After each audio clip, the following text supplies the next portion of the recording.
Amen. Alléluia. Alors ne pars pas. J'espère que tu restes jusqu'à la fin. Nous allons étudier aujourd'hui qui es-tu et quelle est ton arme la plus redoutable. Et pour commencer, je voudrais qu'on lise le début de l'histoire de notre Seigneur Jésus-Christ dans le livre de Luc chapitre 4, lorsqu'il était venu sur terre et qu'il vivait sur la terre. À un moment donné, il était mûr et il a voulu commencer l'œuvre pour laquelle Dieu l'a appelé. Et la Bible dit que le diable était venu le tenter. Donc nous allons lire dans la parole de Dieu ce moment-là, pas quand le diable a tenté, mais juste après ce qui s'est passé, un moment où le Seigneur a réalisé profondément qui il est. Avant qu'on ne commence, je voudrais vous dire une chose. En général, lorsque nous vivons sur la terre et nous marchons, nous faisons nos activités, l'histoire de notre vie, les épreuves, les expériences que nous avons, nos activités, nous donnent l'impression que nous sommes une certaine personne, que nous sommes quelqu'un. Par exemple, si vous travaillez quelque part et que vous êtes directeur ou directrice, vous allez vous dire « Ah, je suis directeur, directrice de ça ». Si vous avez fait telles études, vous allez dire « Ah, voilà, je suis avocat ou j'ai fait des études de droit, je suis étudiante ». Ou alors, si vous êtes une femme mariée qui a des enfants, vous allez vous définir pour dire « Je suis une femme, je suis mère au foyer, j'ai des enfants, etc. » Donc, notre identité, souvent, on la définit par là où on est dans la société, les études qu'on a faites, la famille à qui on appartient, etc. Mais au-delà de cette identité, nous avons une identité réelle. Et nous avons parlé de ça, de regarder au-delà des apparences. Il y a quelqu'un que nous sommes qui peut être manifeste dans notre vie ou pas. D'accord? Et donc, c'est de cette identité que nous parlons. Nous allons lire le passage de Luc chapitre 4, à partir du verset 14 au verset 28. On ne va pas lire tous les versets, on va lire quelques versets clés. Un passage où le Seigneur Jésus a une réalisation profonde de qui il est. Donc, lorsqu'on marche dans la vie, on pense qu'on est une certaine personne. À un moment donné, il se peut que Dieu nous parle, que Dieu nous dise qui on est réellement, qu'on réalise qui on est. Et on verra comment on fait pour réaliser. On le réalise. En fait, on apprend qui on est. Mais même quand on sait qui on est, on continue à vivre. Et il y a un moment donné de la vie où on réalise véritablement qui on est vraiment. Qu'est-ce que Dieu a déposé en nous comme talent et comme force? Et qu'est-ce qu'on est appelé à faire? Qu'est-ce qui vient naturellement à nous? Qu'est-ce qu'on est appelé à faire? On le découvre, on le réalise profondément. Et lorsqu'on le réalise profondément, notre vie prend une autre dimension. Elle prend une autre vitesse en fait, elle change. Donc regardons comment le Seigneur Jésus a vécu cette expérience-là dans sa vie où il a réalisé profondément, bien qu'il savait déjà par le passé ce qu'il était, mais où il a réalisé profondément qui il est. Luc chapitre 4, lisons à partir du verset 14. Et je lis, la Bible dit, Jésus retourna en Galilée. Donc ça c'était juste, je vais lire d'abord le verset d'avant pour qu'on comprenne. Hein. La Bible dit, Luc chapitre 4, je vais lire le verset d'avant, verset 11 à 13 et ensuite je continuerai avec le verset 14. Le diable conduisit ensuite Jésus-Christ à Jérusalem, le plaça au sommet du temple et lui dit, « Si tu es le Fils de Dieu, jette-toi d'ici en bas. Car l'Écriture déclare, Dieu ordonnera à ses anges de te garder. Et encore, ils te porteront sur leurs mains pour éviter que ton pied ne heurte une pierre. » Jésus lui répondit, « L'Écriture déclare, ne mets pas à l'épreuve le Seigneur ton Dieu. » L'Écriture déclare, ne mets pas à l'épreuve le Seigneur ton Dieu. Après avoir achevé de tenter Jésus de toutes les manières, le diable s'éloigna de lui jusqu'à une autre occasion. On lit maintenant à partir du verset 14. Donc Jésus retourna en Galilée, plein de la puissance du Saint-Esprit. On se mit à parler de lui dans toute cette région. Il y enseignait dans les synagogues et tout le monde faisait son éloge. Jésus se rendit à Nazareth où il avait été élevé. Le jour du sabbat, il entra dans la synagogue selon son habitude. Il se leva pour lire les Écritures et on lui remit le rouleau du livre du prophète Ésaïe. Il le déroula et trouva le passage où il est écrit. Verset 18. « L'Esprit du Seigneur est sur moi. Il m'a consacré pour apporter la bonne nouvelle aux pauvres.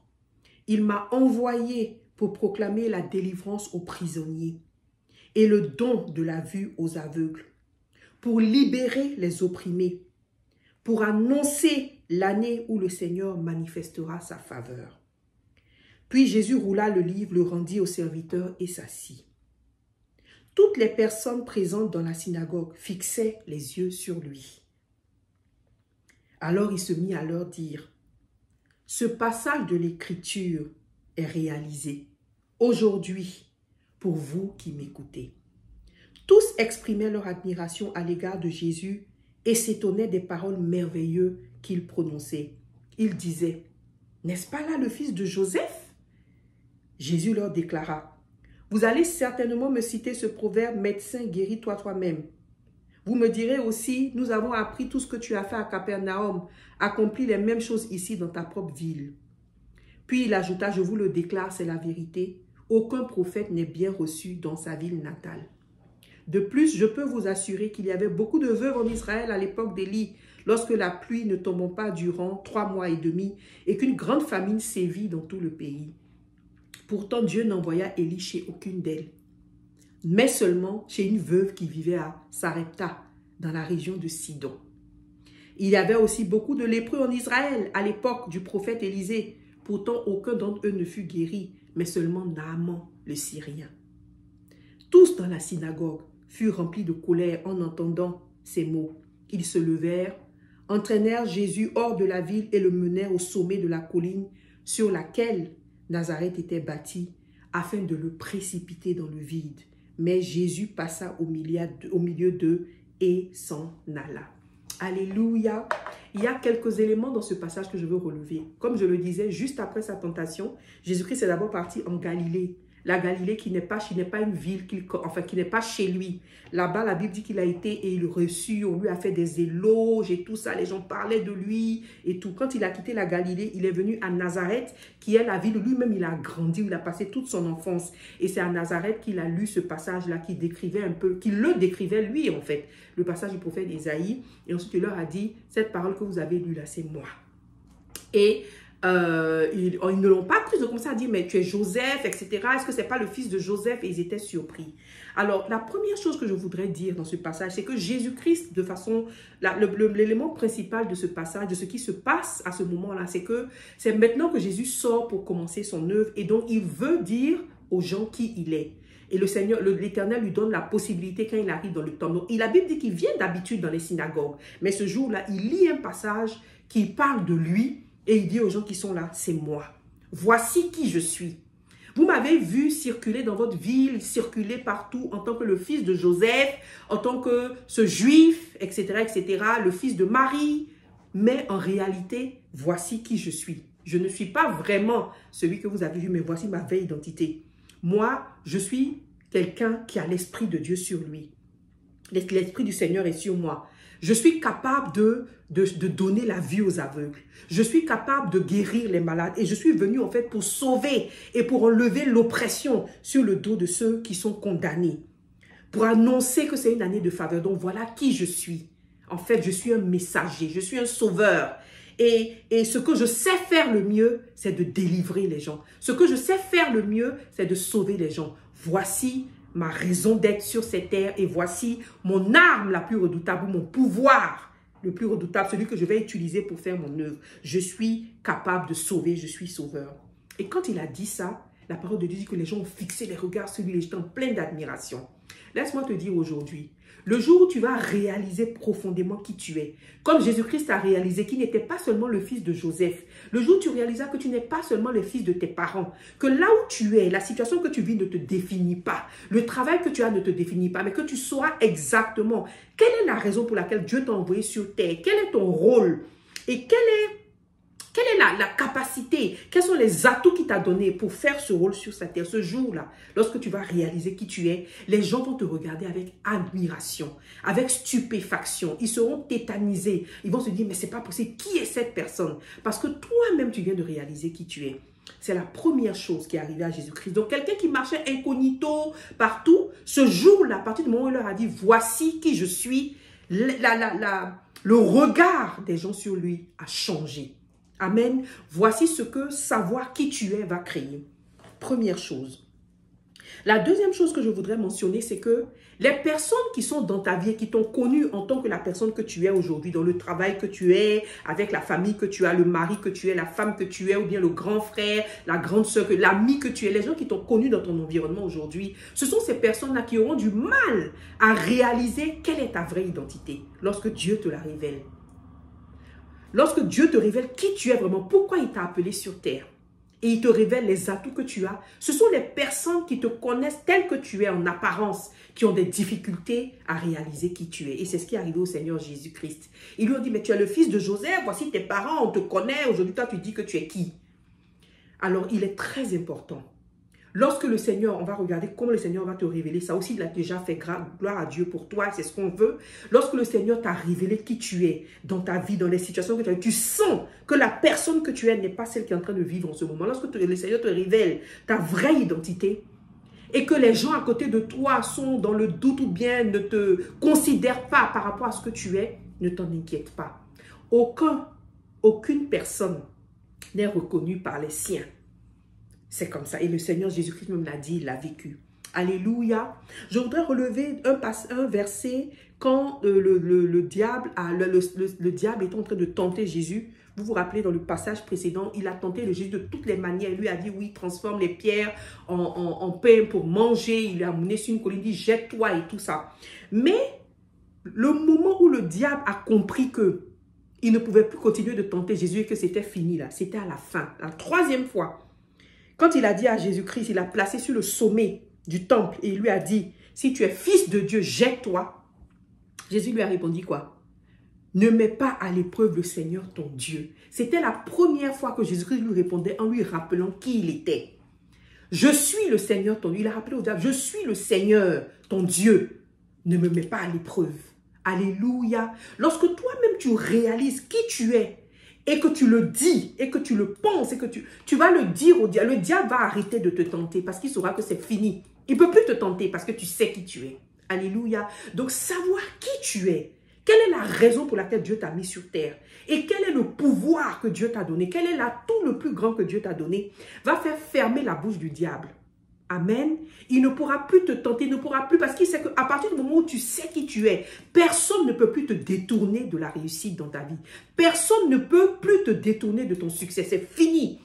Il faut absolument qu'à la fin, avant la fin de cette exhortation, tu aies la profonde conviction de qui tu es sur cette terre, pourquoi Dieu t'a envoyé sur terre et quelle est ton arme, quel est ton atout le plus grand. Lorsque tu le sauras, le diable ne pourra plus te tenter. Il saura que en ce qui te concerne là, c'est fini. Tu es sur la route du succès. Alléluia. Tu es lancé dans une réussite extraordinaire. Cette réussite là qui est qu'on vit la raison pour laquelle Dieu nous a envoyés sur terre. Alléluia.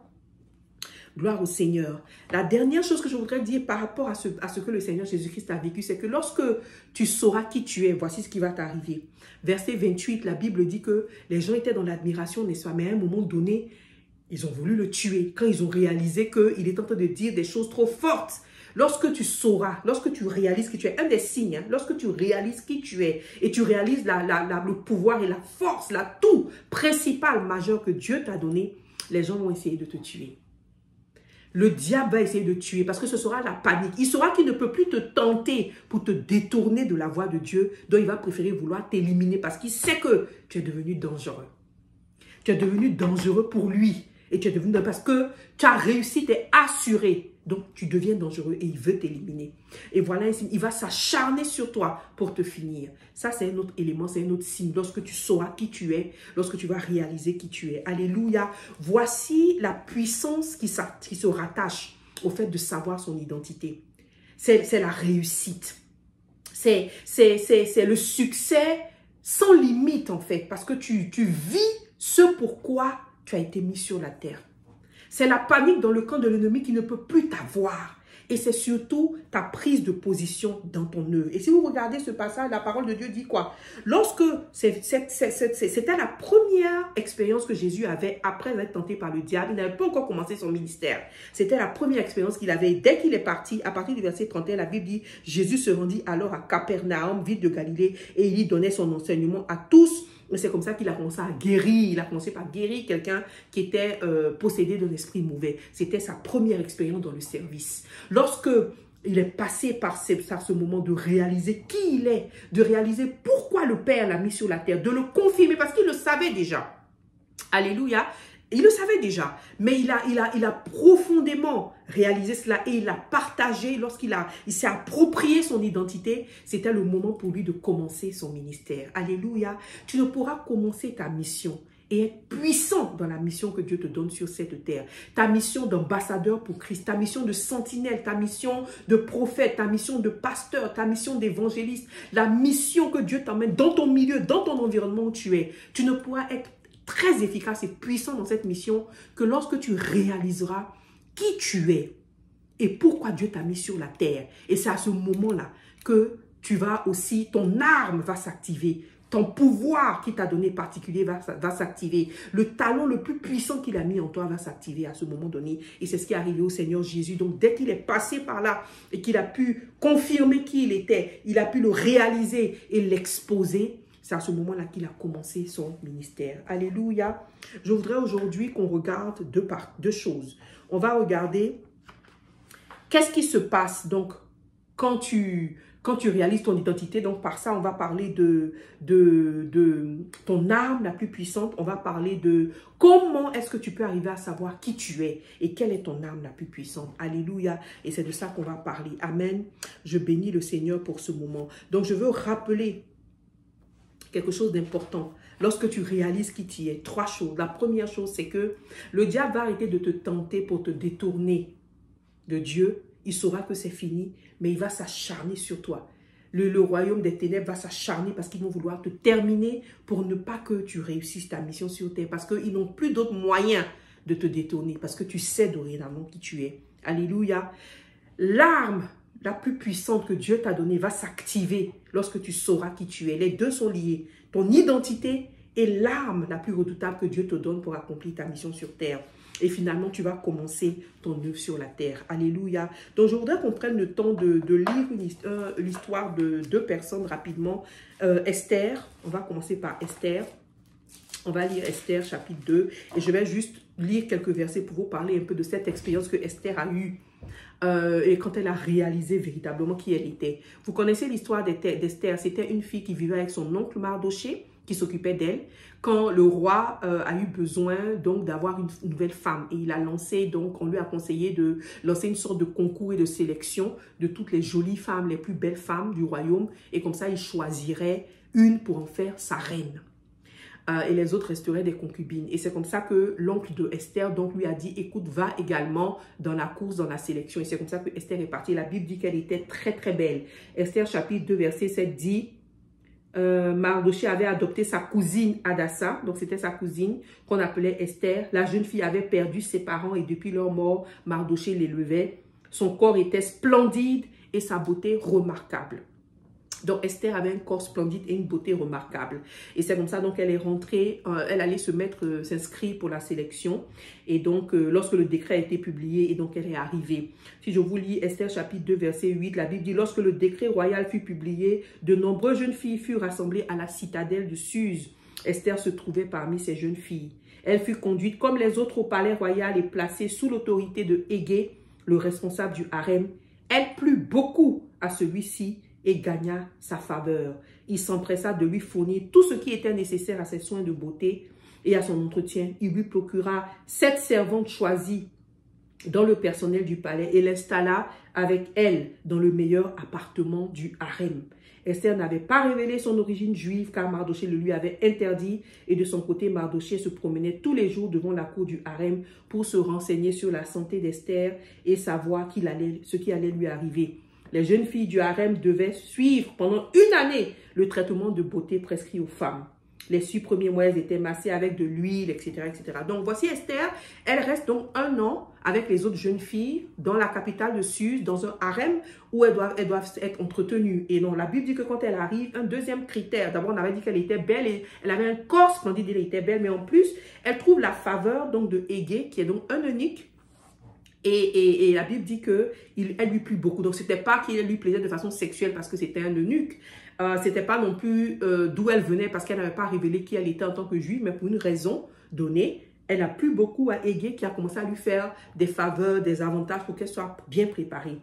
Et alors, lorsqu'on lit Esther chapitre 2, à partir du verset 16, la Bible dit, c'est pendant la 7e année du règne de Xerxès, le 10e mois au mois de Tébet, qu'on conduisit Esther dans le palais auprès du roi. Le roi devint amoureux d'Esther, plus qu'il ne l'avait jamais été d'aucune autre femme, et ce fut elle parmi les jeunes filles qui gagna sa faveur et sa tendresse. Il posa la couronne royale sur sa tête, il la proclama reine à la place de Vasthi. Il organisa en l'honneur d'Esther un grand banquet auquel il invita tous ses hauts fonctionnaires et ses ministres. Il accorda une dispense d'impôts aux habitants des provinces et distribua des présents avec une générosité toute royale. Alléluia. Donc, voici Esther qui devient reine. Donc, première chose qu'on doit se rendre compte, c'est que cette jeune fille, de son identité apparente, elle s'appelle Hadassa. Esther, elle est la cousine de Mardoché, qui est un homme connu dans le milieu des Juifs. Elle est très belle, elle a un corps splendide. Apparemment, c'est quelqu'un donc qui plaît, qui a plu donc à l'eunuque, qui s'occupait donc du harem. Et donc, quand elle vient dans la présence du roi, parmi toutes ces jeunes filles, hein, sûrement, la Bible ne nous dit pas le nombre, hein, mais sûrement des centaines et des centaines de jeunes filles, c'est à Esther, donc elles vont chez le roi et c'est à Esther. La Bible dit qu'il tombe amoureux d'elle comme il ne l'a jamais été d'aucune autre femme. Il fait un banquet et il distribue des présents à tout le monde, une générosité royale, tellement il est content d'avoir trouvé sa femme. Donc, voilà l'identité d'Esther. Elle est une reine, donc dans le royaume de Xerxès. Alors, donc après que Esther donc devienne roi, ce qui va se passer, c'est qu'il y a des événements qui vont se passer, comme un conflit qui va naître entre Mardoché et Aman, qui est donc un des conseillers du roi, et qui va dégringoler et s'empirer et devenir quelque chose de fort, et Aman va vouloir tuer les Juifs. Donc, c'est comme ça qu'à un moment donné, à cause de Mardoché, il le déteste tellement qu'il fait un décret et qu'il décide donc de tuer les Juifs. Et il fait un décret pour que tout le monde, et qui est signé par le roi, sans que le roi le sache que sa femme est de ce peuple-là. Il fait un décret et à un certain moment donné, les gens ont le droit donc de tuer tous les Juifs qui sont dans leur quartier, dans leur ville. Et donc, c'est à ce moment-là que Mardoché, donc son cousin, lui demande d'intervenir à Esther. Alors, on va lire ce qui se passe lorsque Mardoché lui demande d'intervenir. Mardoché, on va lire Esther chapitre 4, à partir du verset 1. On dit que dès que Mardoché a appris ce qui s'était passé, il déchira ses vêtements, se vêtit d'une étoffe de deuil et répandit de la cendre sur sa tête. Il parcourut la ville en poussant de grands cris de douleur et arrivé devant le palais royal, il s'arrêta. Dans chaque province de l'Empire, partout le décret royal était parvenu, les Juifs furent plongés dans un grand accablement. Ils jeûnaient, pleuraient et se lamentaient. Les servantes et les eunuques de la reine Esther viennent lui raconter ce qu'ils avaient vu et elle en fut très effrayée. Retenez cela. Elle en fut très effrayée. Donc, il vient lui raconter que voici Mardoché, voici ce qu'il fait, il est en train de pleurer partout et voici ce qui se passe. Donc, Esther décide donc de demander à Mardoché ce qui se passe.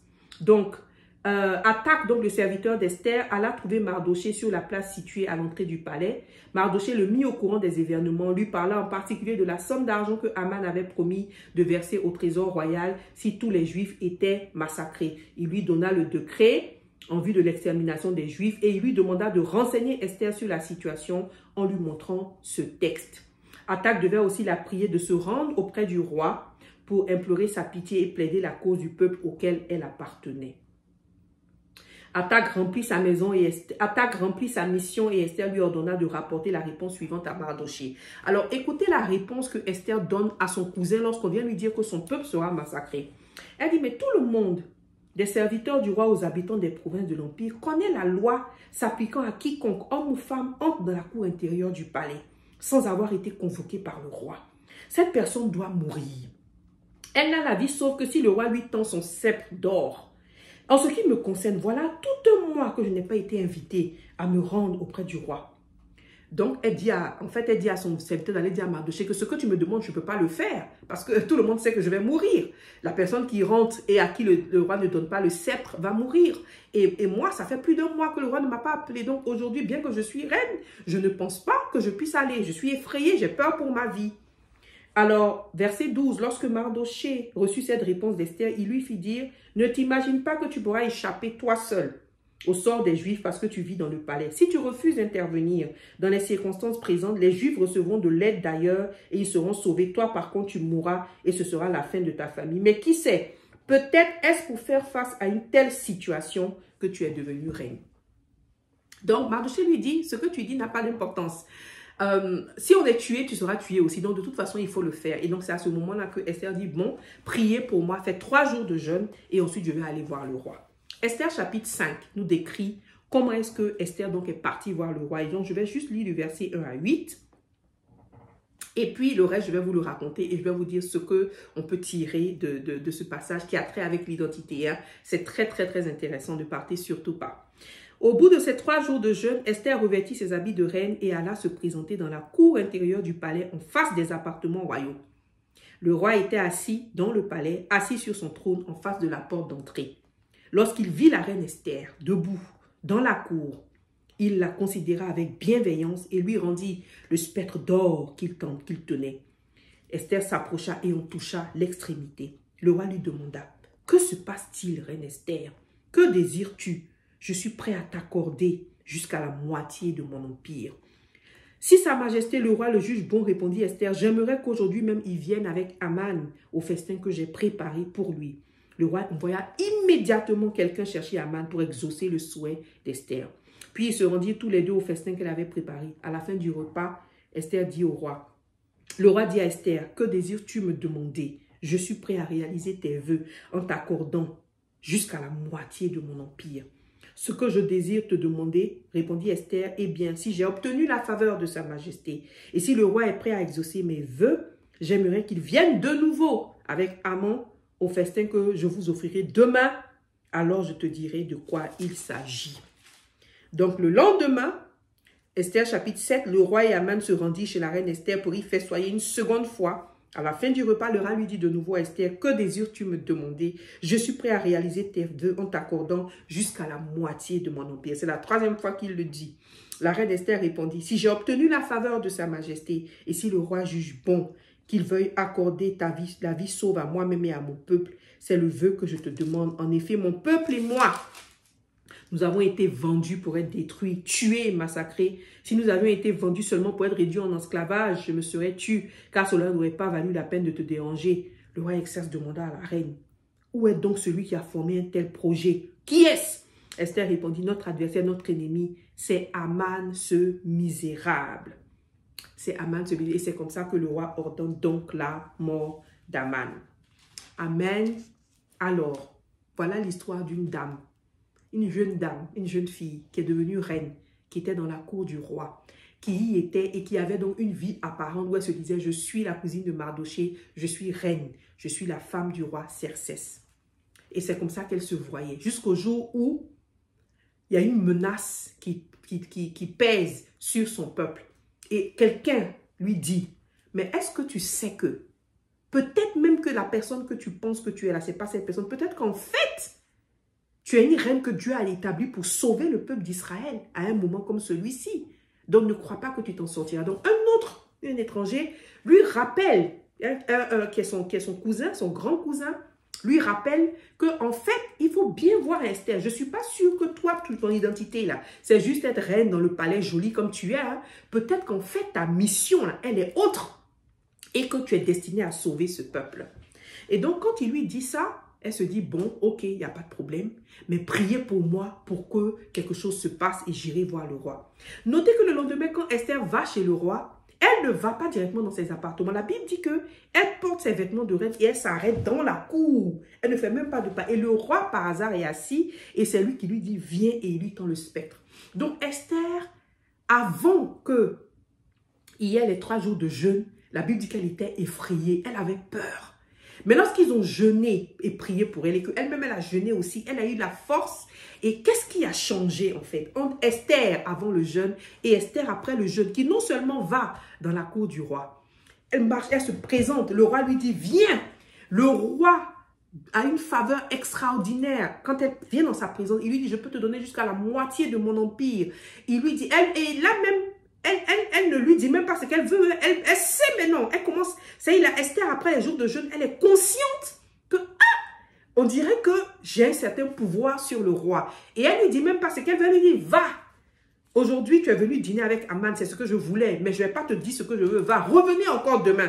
Et je vais vous dire ce que je veux demain. À la limite, elle est en train de jouer avec le pouvoir qu'elle réalise qu'elle a sur le roi ou de tester ce pouvoir avec la révélation du Seigneur. Hein, parce qu'il y a une raison pour laquelle c'est le lendemain qui devait venir. Quelque chose devait se passer pendant la nuit, qui s'est d'ailleurs passé et que le Seigneur a révélé au roi. Mais Elle n'a plus peur. La Esther, avant les 3 jours de jeûne, ce n'est pas la même le lendemain. Celle qui avait peur, ce n'est pas la même. Elle n'a plus peur. Elle a plein d'assurance. Celle qui ne savait pas trop, elle se disait qu'elle allait mourir si elle allait dans la présence du roi. Elle se rend compte que le roi est complètement tétanisé par elle. Il est complètement sous son pouvoir. Et il lui dit, qu'est-ce que tu veux? Je vais te donner la moitié de mon empire. Plus de 3 fois. Demande-moi, qu'importe. Et un roi qui décide de donner la moitié de son empire à Esther. C'est à ce moment-là que Esther réalise que, en fait, je ne suis pas seulement une reine comme toutes les autres. Je suis une reine apparemment qui a été établie par Dieu et mon rôle, c'est de sauver mon peuple.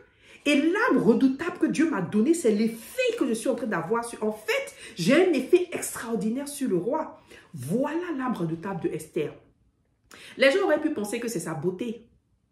Et c'est ce que les gens pensaient avant, n'est-ce pas? Que c'est sa beauté, parce que la Bible dit qu'elle avait un corps splendide. Mais toutes les filles qui étaient venues pour que le roi les choisisse, elles étaient belles. Donc, ce n'était pas la beauté d'Esther. Qu'est-ce qui était l'arme redoutable d'Esther qu'elle a réalisé? C'était l'effet qu'elle avait sur le roi. Est-ce que c'était à cause de sa beauté? Qu'est-ce que la prière, le jeûne et prière a fait?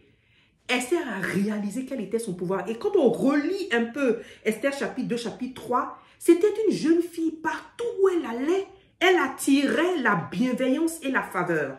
Il suffisait que quelqu'un la rencontre. C'est ce qui est arrivé avec l'eunuque qui s'occupait du harem. Et c'est ce qui est arrivé même par la suite quand elle était reine avec tous les gens qui étaient... Elle attirait, c'est tu la rencontres et tu as attiré. La faveur, la bienveillance la suivait. Et c'était ça l'effet, le pouvoir de la reine Esther. Et c'est ce qu'elle a réalisé. Qu'elle avait un effet, un pouvoir extraordinaire. Et ensuite, vous allez, si vous lisez, je vous conseille de lire l'histoire d'Esther. Lorsque Haman revient, elle se rend compte que le roi vient, elle lui dit repars, il repart. Elle ne lui dit même pas ce qu'elle veut. Il revient le lendemain encore une fois avec Haman. Et là, elle lui dit pourquoi elle veut. Il lui dit, mais dis-moi si tu veux plus, je te donnerai. Et vous allez voir encore être plus étonné, même quand on lit par la suite. Esther, chapitre 8, par la suite, donc, Haman meurt. Mais le décret est toujours là et le roi ne peut pas se contredire. Donc, elle lui encore demande d'autres choses et qu'il lui donne. Elle lui dit de permettre qu'il puisse tuer les enfants d'Aman et lui donne. Et je vais vous lire un passage. On dit Esther chapitre 8, verset 3. Esther parla de nouveau au roi. Elle se jeta à ses pieds et le supplia en pleurant de s'opposer au plan malfaisant de Haman que Haman, le descendant d'Agag, avait élaboré contre les Juifs. Le roi tendit son sceptre d'or à Esther qui se releva et lui dit... Alors, notez bien, celle qui avait peur et qui était effrayée de rentrer dans la présence du roi, ça fait la 2e fois qu'elle va encore dans la présence du roi. Avec une assurance maintenant extraordinaire que rien ne va lui arriver. Qu'est-ce qui a changé? Elle est consciente de qui Dieu l'a établi à être sur la terre et du pouvoir que Dieu lui a donné pour accomplir sa mission. Donc, elle repart dans la présence du roi. Il lui tend encore son sceptre d'or. Et elle lui dit, mais il faut que tu fasses révoquer les écrits. Le roi dit, mais ce n'est pas possible. C'est pas possible, je ne peux pas le faire, je ne peux pas me contredire. Donc, verset 7, le roi Esther répondit à Esther, le juif, et à Mardoché, le juif, écoutez, j'ai fait pendre Haman parce qu'il menaçait la vie des Juifs. Et je t'ai remis tous ses biens, Esther. Mais il m'est impossible d'annuler un ordre signé en mon nom et cacheté avec mon anneau. Cependant, vous pouvez vous-même écrire des lettres présentant les mesures que vous jugez favorables aux Juifs, les signer en mon nom et les cacheter de mon anneau.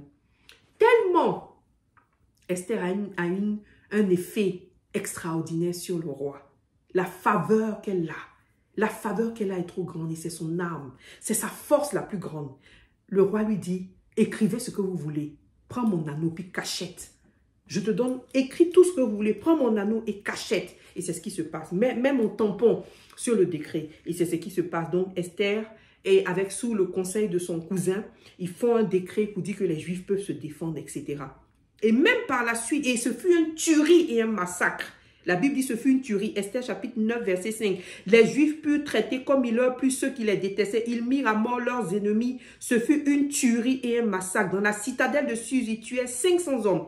Rendez-vous compte bien qu'on est en train de parler d'un roi qui n'est pas israélite, qui n'est pas de la race, qui n'est pas juif, qui n'est pas de la race d'Esther. C'est un pays qui est complètement différent. Et donc, Esther y est. Elle n'est pas nationale de ce pays-là, mais elle est reine.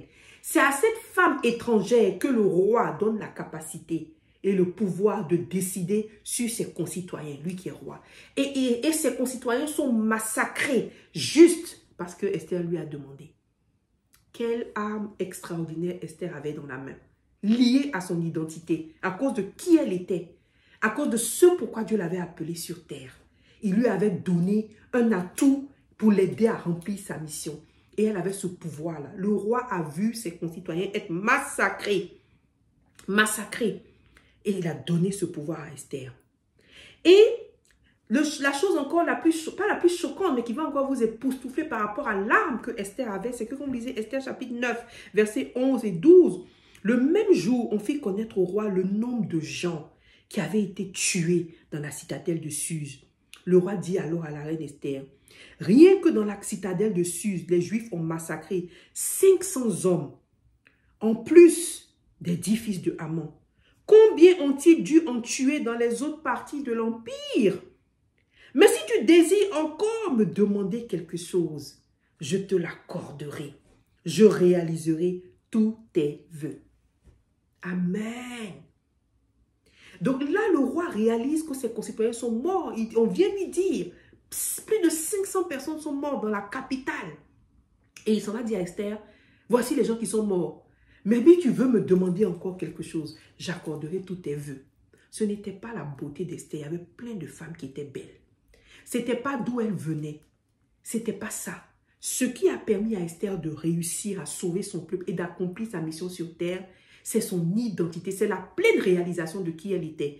Elle était effrayée par le passé, elle était timide, elle était frêle, elle ne savait pas ce qu'elle était. Mais lorsque le peuple d'Israël, pendant 3 jours, a jeûné et prié, le Seigneur lui a accordé la révélation, il a ouvert ses yeux sur qui elle est.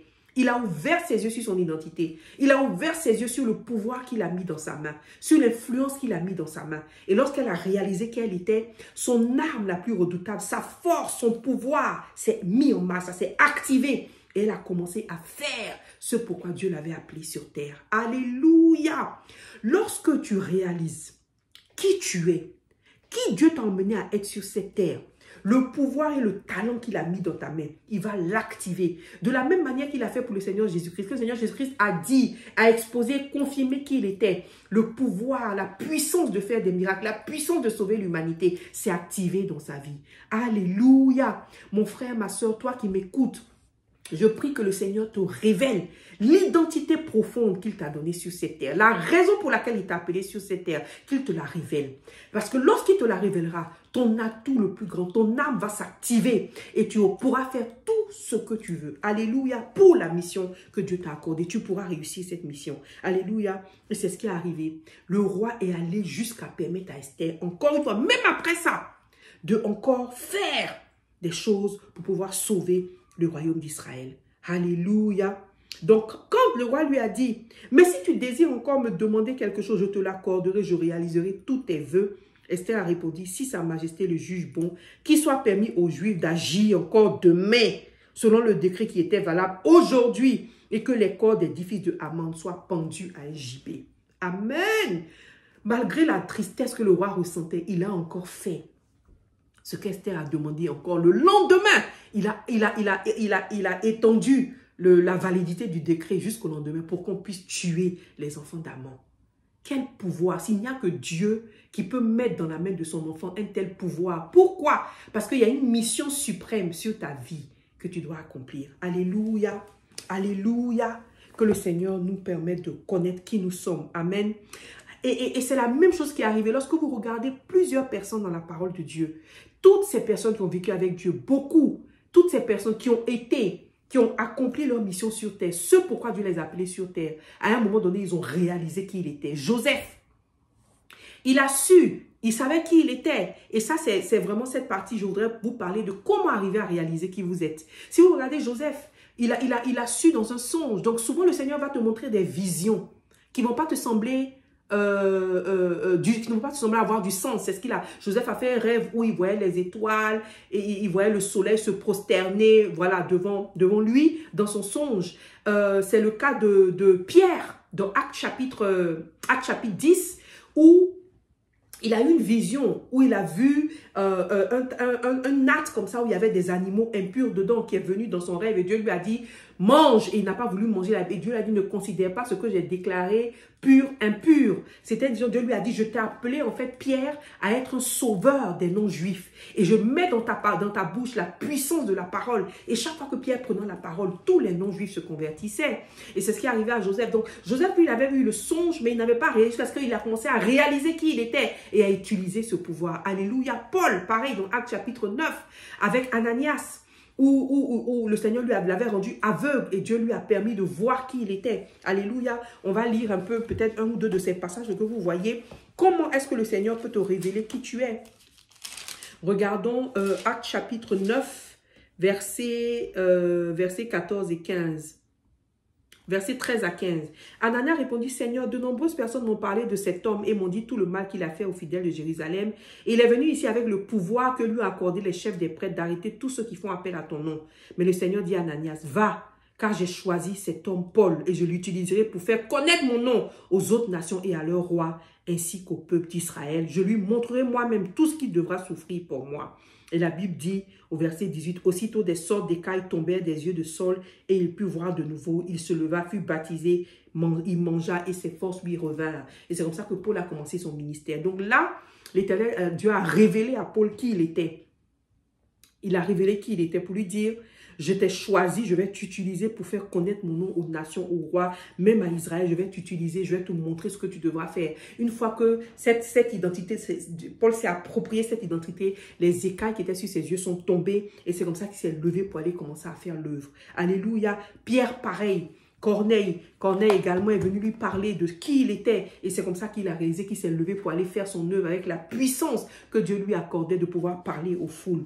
Alléluia. Beaucoup de personnes comme ça dans la parole de Dieu ont appris. Par exemple, le Seigneur Jésus-Christ, vous savez qu'avant, si vous lisez Luc chapitre 2, vous allez voir que il y avait un homme de Dieu qui s'appelait Siméon qui a dit ce que Jésus était. Il a dit que ce bébé va apporter, cet enfant va apporter le salut en Israël. La prophétesse Anne, dans Luc chapitre 2, le verset 38, elle a dit qui était Jésus-Christ. Donc, il avait une connaissance de qui il était, mais c'est quand il est devenu mûr, lorsqu'il a eu 30 ans au moment de commencer son ministère, qu'il a eu la pleine révélation de qui il est et du pouvoir, de miracles, de guérison que Dieu avait mis dans sa main. Alléluia. Donc, il y a plusieurs façons. Le Seigneur nous parle de plusieurs façons de qui nous sommes. Il nous parle souvent par des songes, par des visions. Il va te révéler qui tu es dans des songes, des visions que tu auras. Prête attention aux songes et aux visions que tu as. Il va te le révéler en te parlant directement, en te disant qui tu es. Comme il a fait avec Moïse quand il lui a apparu pour lui dire, voici ce à quoi je t'appelle sur cette terre. Je t'appelle à être celui qui va conduire mon peuple d'Israël hors d'Égypte. Donc, il y a des personnes à qui Dieu a dit directement. Il y a des personnes, où le Seigneur va passer par des hommes de Dieu pour te dire quelle est ta vraie identité. Comme ça a été le cas de Samuel et Élie. Lorsque le prophète lui a dit, en fait, Samuel, quand Dieu va t'appeler, voici ce que tu dois dire parce que je pense qu'il t'appelle à une mission particulière. Alléluia. Ou bien comme le prophète Siméon qui a parlé de Jésus-Christ. Donc, un homme de Dieu, il est possible que ce soit un homme de Dieu qui te dise, il te révèle ta réelle identité. Alléluia. Et les choses de la vie aussi peuvent te révéler, te donner des expériences que tu as dans la vie. Comme Esther, par exemple, avec ce qui lui est arrivé. Elle savait qu'elle était reine, elle vivait en tant que reine. Et ensuite, quelque chose se passe dans sa vie, il y a la menace sur Israël. Et là, elle commence à prier et elle réalise que voici le pouvoir que j'ai. Donc, quand elle parle au roi, elle voit ce que le roi fait pour elle. Elle se dit, mon Dieu, mais j'ai du pouvoir sur cet homme. Alléluia. Et elle réalise ce que Dieu lui a donné. Donc, il y a des choses que toi-même tu vas faire dans la vie. Des endroits où tu vas aller, des projets dans lesquels tu vas te mettre, des interactions que tu vas avoir. Et tu vas commencer à détecter un pouvoir, une force que tu as. Qui va se révéler à toi. Il faut être très observateur pour voir c'est quoi cette force-là, c'est quoi cet effet. Et c'est comme ça que Esther s'est rendu compte. Personne n'est venu dire à Esther, tu as la capacité d'avoir de l'effet sur le roi ou bien de la faveur. Mais lorsque même elle regardait sa vie et lorsque la prière est venue aider pour lui révéler cela, elle a réalisé qu'en fait, quand je vais quelque part, que je rencontre quelqu'un, automatiquement, j'attire la bienveillance de la personne. Donc, c'est cet effet-là qui est ma force que Dieu m'a donnée. Alléluia, alléluia. Donc, toutes ces façons de faire, que ce soit les songes, que ce soit les gens qui vont te parler, tout ce qui va se passer, comme Mardoché qui était un parent d'Esther, quelqu'un de plus âgé, un aîné ou bien un mentor, pourra te dire aussi, ah, voilà ce que tu es réellement. Alléluia. Le Seigneur Jésus-Christ, lui qui le savait parce que le Père le lui avait dit. Alléluia. Donc, quand tu vas passer par tout ça et que tu auras une idée, ou tu as une idée de ce à quoi Dieu t'appelle, de ton identité, de ton arme la plus redoutable, alléluia, la prière va t'aider à t'approprier cette identité. Le jeûne et la prière, comme ça a été le cas pour Esther. Amen. Esther a passé, ils ont passé 3 jours de jeûne et de prière. Quand ils ont fini de prier, la Esther d'avant et la Esther d'après le jeûne n'étaient pas la même. C'était pas qu'un miracle s'était passé, c'était que elle-même, elle était la même Esther, elle était la même reine avec les mêmes atouts, elle était de la même nationalité, elle avait le même cousin, mais l'avant et après jeûne, quelque chose s'est passé dans l'état d'esprit d'Esther, quelque chose s'est passé dans le mental d'Esther, quelque chose s'est passé dans le cœur d'Esther, et elle a réalisé qui elle était. Alléluia. Alléluia. Je prie que le Seigneur t'ouvre les yeux sur qui tu es. La prière fait cet effet. Lorsque le Seigneur Jésus-Christ marchait dans les rues de Nazareth ou de Galilée et qu'il était jeune, il marchait incognito. C'est vrai, il y avait des choses qu'il faisait que les gens étaient surpris, mais il marchait, il ne faisait rien de particulier. Mais lorsque il a jeûné, qu'il allait dans le désert, qu'il a prié, le diable est venu l'attaquer. C'est comme ça que, à la fin, lorsque le diable l'attaquait, c'était la première fois qu'il disait au diable, je suis le Seigneur, tu ne tenteras pas. Il a laissé le diable le tenter. Avant, il n'avait pas dit qu'il était le Seigneur, mais à la troisième fois, il a dit, je suis le Seigneur, tu ne tenteras pas le Seigneur. En ce moment-là, la réalisation profonde de qui il était est rentrée en lui après un moment de jeûne et de prière. Alléluia. Le jeûne et la prière vont te révéler. Amen. Vont te révéler, vont te faire t'approprier ton identité. Regardez l'histoire de Paul. Paul, lorsque le Seigneur lui a apparu, la Bible, il est devenu aveugle et il ne mangeait pas. Il avait des écailles sur les yeux. Et c'est seulement lorsque la révélation de qui il est sortie par la bouche d'Anania, que ça, il s'est approprié de cette identité-là, que les écailles des yeux se sont tombés, il a eu des forces et il a mangé. Alléluia, la prière, être mise à part, le jeûne et la prière vont te permettre de t'approprier qui tu es. Le temps est maintenant à la prière et au jeûne. Pour dire au Seigneur, Seigneur, révèle-moi. Si tu ne sais pas quelle est la mission que Dieu t'accorde sur la terre, demande au Seigneur de te la révéler.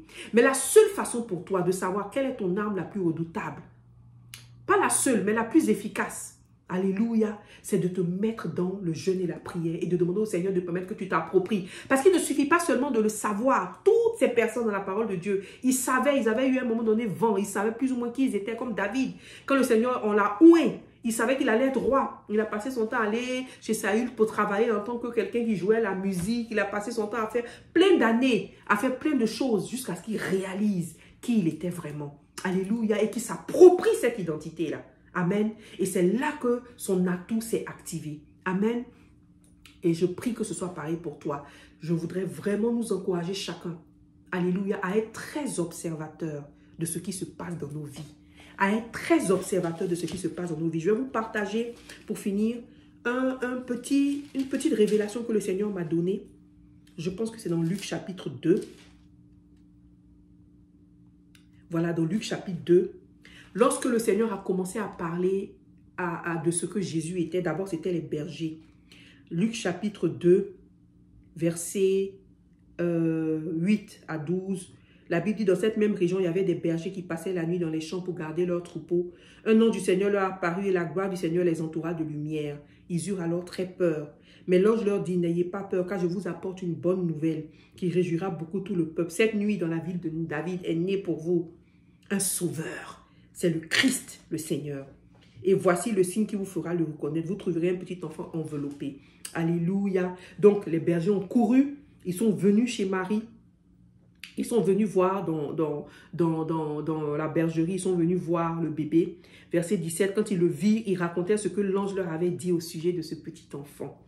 Tous ceux qui entendirent les bergers furent étonnés de ce qu'il leur disait. Alléluia. C'est dans cette même période aussi que le prophète Siméon a parlé pour dire, verset 34, Dieu a destiné cet enfant à causer la chute et le relèvement de beaucoup en Israël. Et dans cette même période que la prophétesse Anne, elle aussi a dit ce que Jésus-Christ était. Et le verset, la révélation que le Seigneur m'a faite. Luc chapitre 2, verset 19, la Bible dit, quant à Marie, elle gardait tout cela dans sa mémoire. Et il réfléchissait profondément. Alléluia. Si tu prends le temps de garder dans ta mémoire tous les signes, toutes les choses que les gens ont dit dans ta vie, en ce qui concerne un atout particulier que tu as, en ce qui concerne ce à quoi peut-être Dieu t'appelle, qu'est-ce qui te vient naturellement, ton don particulier, un atout. Si tu écoutes, la bouche des autres a souvent dit ta vraie identité. Je ne parle pas des personnes qui ne croient pas en qui tu es. Je parle de ces hommes de Dieu que le Seigneur a mis sur ton chemin. Je parle de ces songes qu'il t'a donnés quelquefois. Je parle de ces visions qu'il t'a communiquées quelquefois. Je parle de ces aînés qui t'ont souvent dit « Ah, mais est-ce que toi, tu n'as pas telle chose ?» Je parle de ces signes que toi-même tu as vus dans ta vie, des choses que tu as vues, que tu arrivais à faire facilement, sans trop d'efforts et qui étaient difficiles pour les autres, des choses qui t'arrivent facilement. Ce quelque chose, cette arme redoutable que Dieu a mis dans ta main, lorsque tu as vu les signes, la manière pour toi de pouvoir savoir qui tu es, quelle est ton arme, c'est ce que Marie a fait. La Bible dit, elle gardait tout cela dans sa mémoire et y réfléchissait profondément.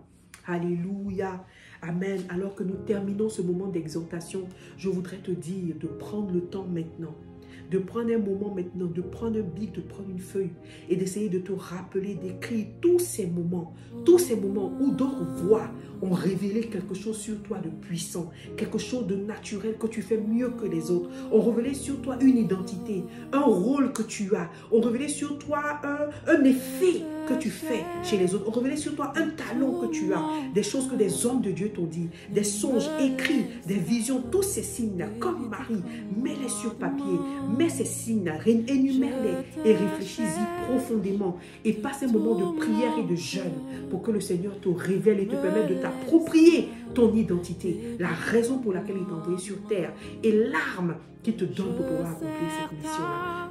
Garde ces choses dans ton cœur. Prends un temps de silence devant le Seigneur et va au plus profond de ta mémoire pour te souvenir de tous ces signes, pour te souvenir de tous ces signes qui te révèlent qui tu es, ta vraie identité, pas celle que les gens voient, mais celle qui te sera révélée par la puissance du Saint-Esprit, comme à Esther, et qui va te transformer dans ta façon de voir les choses, comme ce qui s'est passé avec Esther. Alléluia! Je prie que le Saint-Esprit soit notre révélateur, que le Saint-Esprit soit notre guide, qu'il puisse nous dire qui nous sommes, qu'il puisse confirmer qui nous sommes, qu'il puisse nous faire nous approprier qui nous sommes et qu'il active en nous cette arme redoutable qu'il a mise, qui va déranger le royaume de ténèbres et qui va faire que tu vas réussir ta mission sur terre. Au nom puissant de Jésus, Éternel des armées, je bénis ton nom pour moi-même et pour tous mes frères et sœurs, mes amis qui m'écoutent, Éternel, afin que, Seigneur, ceux qui ne te connaissent pas soient touchés par ta parole et te donnent leur vie et qu'ils soient à genoux, te disent qu'ils croient en toi et te donnent leur vie au nom de Jésus et que tous tes enfants qui sont appelés à être, tu révèles à tous leur identité au nom puissant de Jésus, afin que dans ces temps de la fin, une armée se lève avec la pleine conscience des armes redoutables que tu nous as données à chacun dans son environnement pour pouvoir faire ce à quoi tu nous appelles. Alléluia. Merci Seigneur. Merci Père éternel. Que ton nom soit béni. Amen. Merci beaucoup d'avoir pris le temps d'écouter. Que le Seigneur vous bénisse. Partez et que chacun de vous puisse découvrir, réaliser et s'approprier son identité, la raison pour laquelle il est sur terre et l'arme redoutable que Dieu lui donne. Alléluia. Je vous aime beaucoup. Je prie pour vous, priez aussi pour moi et que ce Seigneur nous fortifie pour que nous puissions continuer de l'aimer davantage. Amen.